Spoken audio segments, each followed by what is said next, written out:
stands for boundaries I thoughtfully and confidently hold. I like it. We're bitches. Boundaries I thoughtfully and confidently hold. And if you have a problem with me being a damn bitch, kiss my butt and enjoy the view because I'm going to be walking and climbing higher than you because all your trifling ass behavior is beneath the crap I'm trying to do in this world. So, same thing for you.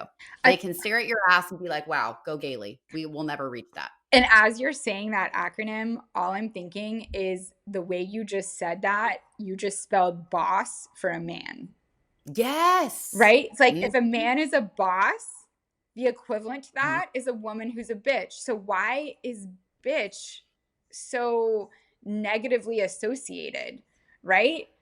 Mhm. I think there's an idea that women, the power of feminine and the power of women is that we have this ability to be empathic and nurturers and all that, which is absolutely fantastic. I love to be in my deep feminine in my relationship. With Alex, I'm like, I don't want to think.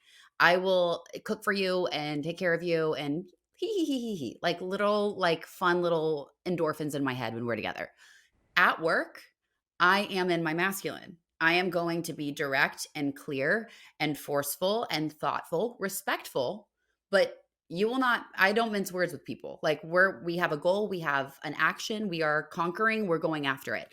So what's very interesting is I think because for women being able to be both, that duality is very uncomfortable because just of how much power women have when we do that.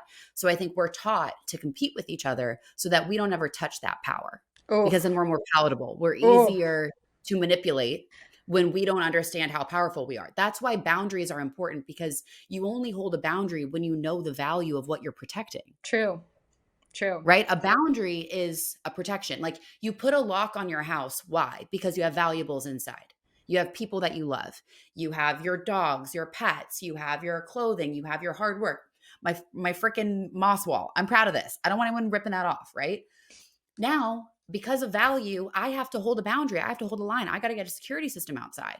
So if we do that with our possessions, if we do that with our people, why aren't we doing that for our own selves, for our own values, our own heart? I'm Like it's so obsessed with funny. this analogy. Kendall, you just so perfectly created a visual that we should all be taking, which is that if you are locking your house, you are locking your car, you are protecting your valuables and you are setting a boundary to keep the bad people out. Why are we not doing that with our hearts, with our mind, with our Mhm. time, with our efforts, Mhm. with our energy? Lock that shit up.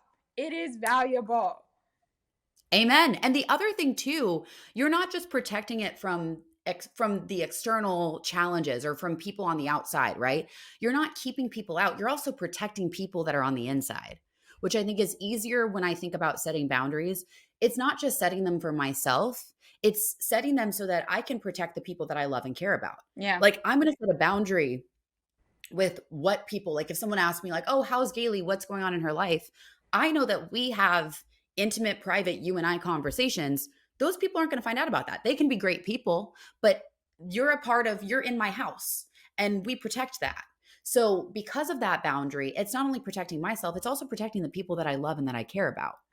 And because you have to have some kind of a wall to keep what you need in and what you don't want out. Okay, I feel this way and I want to know if you're the same. Do you feel like it is so much easier to set a boundary around people you care about than it is setting around yourself? Abso-freaking-lutely. The Like, way I mean, you can even see it in my vocal change when we started talking about how you were disrespected and your value was not being respected, how much easier it is for me to light up. Like, I will Joan of Arc anything. Give me something to fight for, talk about an injustice, talk about, like, as long as advocate it's for not it, you that you're having as to long as fight it's for. not me. And And then it's when it's me, the I start same. second guessing it. It's Yeah, I like start thinking, I got "Oh." I got so Yeah, no, go. heated. I got so heated hearing you give so Yes. much praise and fluff around this mental health thing at the beginning of Yeah, this pod you're when right. like this Yeah, huge injustice happened to you and I was like yeah. vehemently like I was having a visceral reaction to it and you're just Yep. like skipping right over it and like say one sentence and then you go back to how like great mental health awareness is and I'm like girl like this was awful, but it's because I can stand up for you and set a boundary for you and say, hey, this happened and this is not okay. I can do that for you, but it's so hard to do it for me, especially for me. It's really hard with friends, especially girlfriends, and it's really hard for me with clients. I am a pleaser and I just want to make people happy and I want to avoid confrontation at all. I will cut off my own foot if it avoids confrontation. And Oh, so no. it's awful, and this is why I need a best friend. Like everybody needs a Kendall to like get in there and be like, "Girl, I'm sewing your foot back on and I'm cutting them off at the knees."